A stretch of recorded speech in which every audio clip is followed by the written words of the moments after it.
Napakasarap sa puso ng mabilis nating pagkikitang iyon. Nakakatuwang makita kung paano tayo hinubog ng honat ng mga pinagdaanan. Marami mang nagbago sa paligid.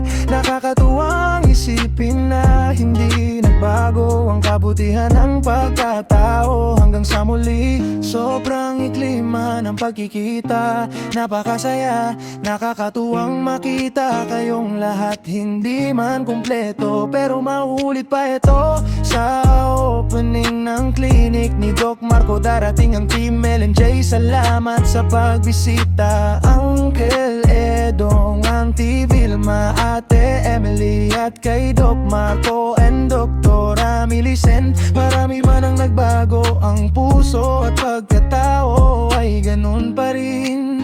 Ingat kayo palagi. Until next time, labas tayo ulit, mahaba-habang kwentuhan ulit.